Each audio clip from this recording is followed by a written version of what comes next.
Сәлем баршаңызға. Бүгін асқабақтан күз қаншайымы деген атты тамақ әзірлейтін боламыз.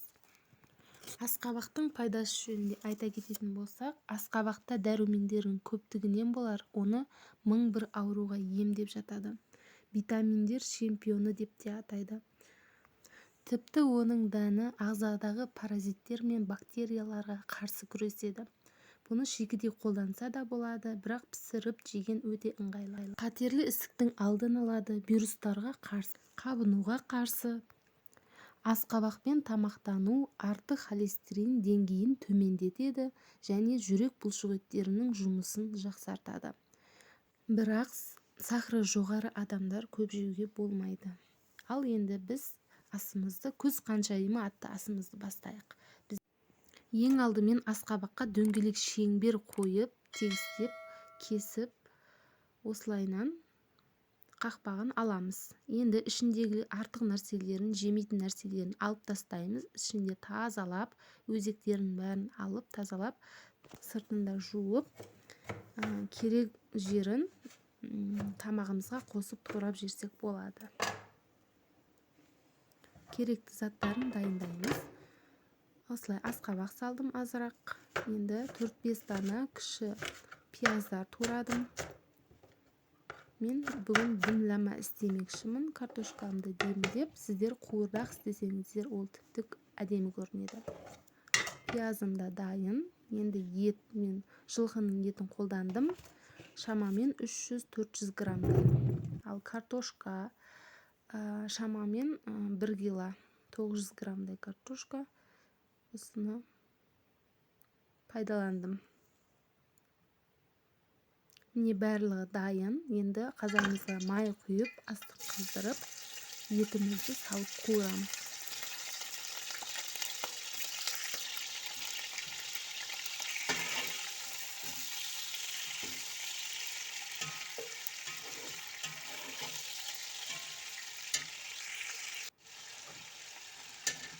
Еттің үстіне пияз саламыз.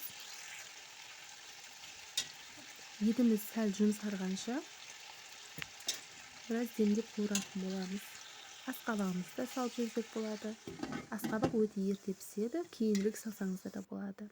Біраз бұқтырып, ет сәл жұмсарғанша.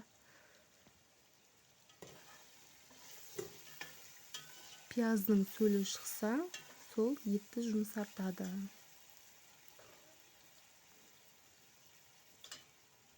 Енді мен дымлама істейтін болғаннан кейін капуста салып жатырмын. Енді капуста салат болғаннан кейін дайынын салып жатырмын осылайынан.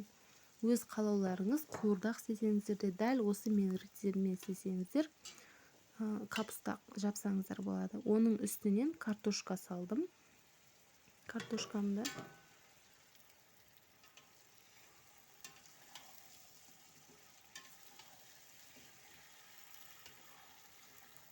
асқабақпен светі бірдей болсын деп, картошканы қуырмастан осылай дымламаға істеп жатырмын.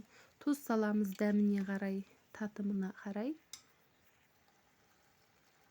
Куркума саламыз, светтес болу үшін асқабақпен. Паприка саламыз. Шамалап салып жатырмын. Лавров лист саласыздар дәмін келтіру үшін. Және қызыл бұрыш.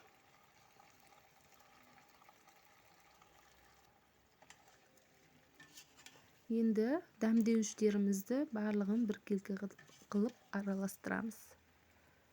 Шамамен 100-150 граммдай су құйып, бетін жауып, жарты сағатқа қойып қоямыз. Міне бізде дайын болды. Енді біз асқабақтың сыртын сұйық маймен майлап шығамыз. Біз қазір пешке салып пісірген кезде күйіп кетпеу үшін, және де сырты жылтыр болып тұру үшін.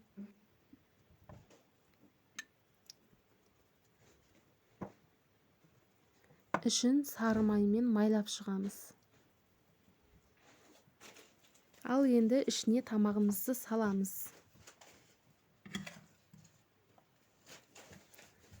Барлығын ішіне салып, қақпағын жауып, 200 градуста 1,5-1 сағат пісіресіздер пеште. Өз қалауларыңыз буға пісірсеңіздер де болады. Пештен шығарған кезде піскен-піспегенін асқабақтың тексеріп көреміз. Піспесе қайтадан саламыз. Міне бізде дайын болды, пісті. Енді бұны қазір кесіп столға қойып жейтін боламыз. Мінекей шеттерінен осылай сызықтар көрініп тұр. Солай бойынша кессеңіздер болады.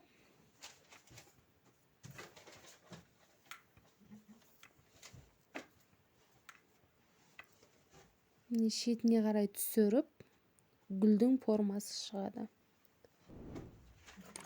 Каналға тіркеліп кетеміз және комментарий, лайк қалдырамыз. Сұрағыңыз болса, не видео ұнаған болса комментарийға жазыңыз, мен міндетті түрде жауап беретін боламын.